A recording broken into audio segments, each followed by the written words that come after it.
Hey there, folks. Welcome back to Rayyan, where we decode the mysteries of programming. And sometimes, live today, we are diving into object oriented programming, OOP, or as I like to call it, organizing our problems.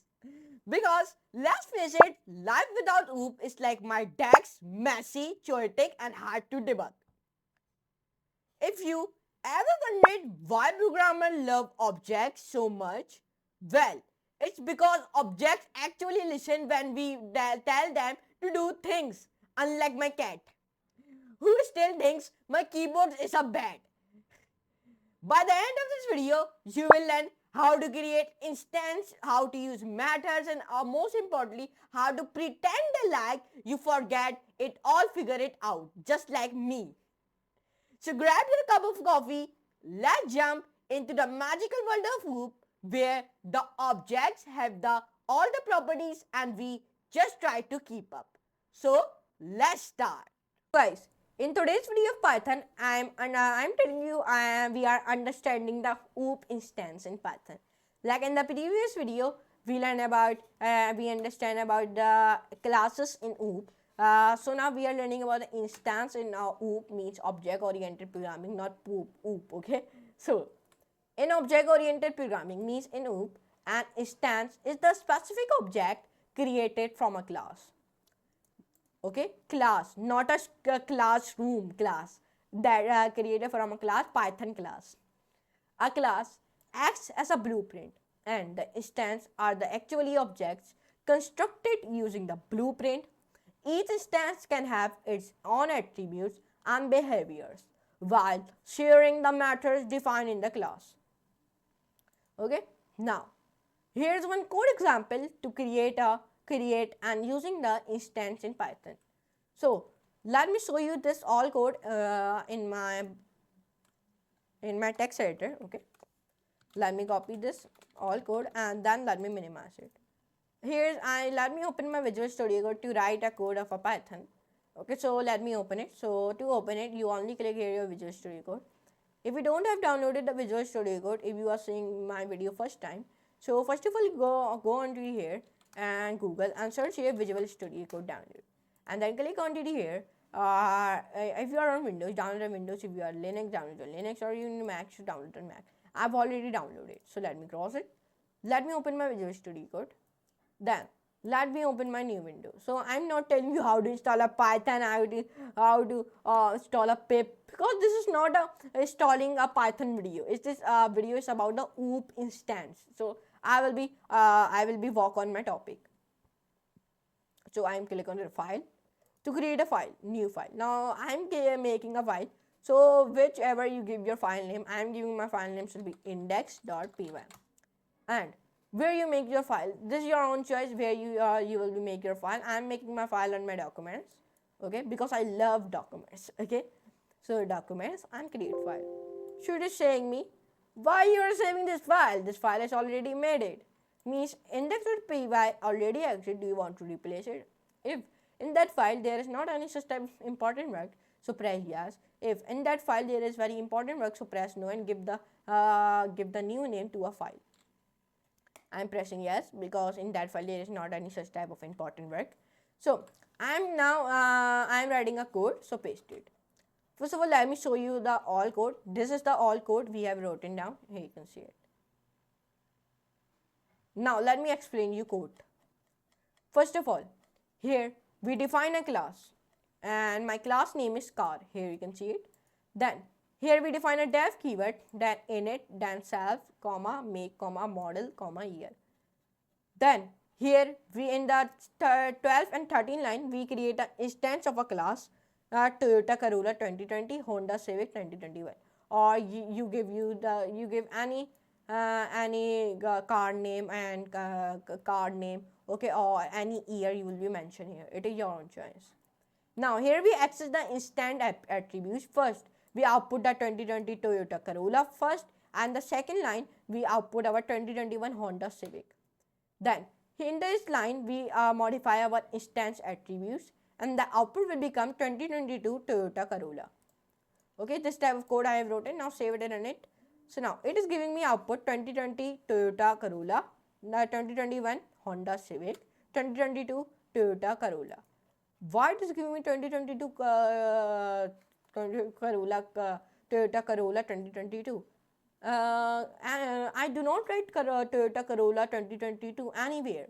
But why it is giving me Toyota Corolla 2022? Because here we modify our instance attributes car1.here. If you write in car2, so now it give you in the car2, it give you, here you can see it, in the car2 it give me Honda Civic, okay, like that. So write car1, okay. So now it will give you, now when you write car2, if you want to print this in your car2, so write here car2.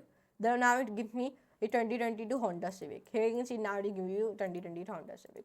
So like that you will modify your instances and instance attributes like this, okay. Or you want to change the change your car name, so you will also change it like BMW, sorry, or Toyota. By the mistake I am writing Tokyo, Toyota Supra.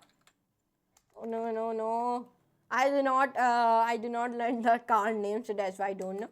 Let me see BMW car names. So now it is giving me all models, so let me click it and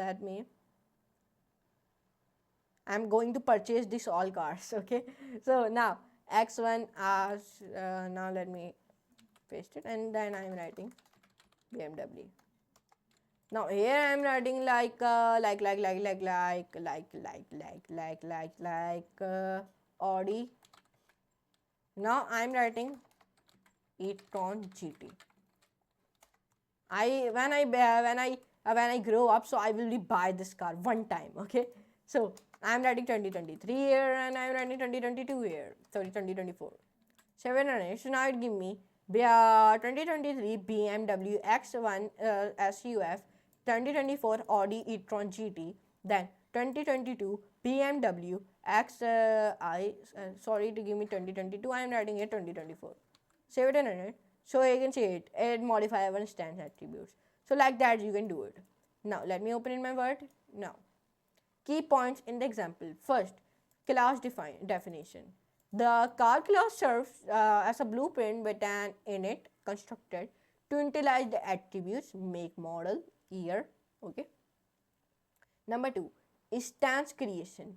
Car1 and car2 are instances of the car class, each with unique attribute values. Number 3, method and access. The display info method access and formats the attributes of instance it calls on. Number 4, attributes modification. Instance attributes can be modified independently.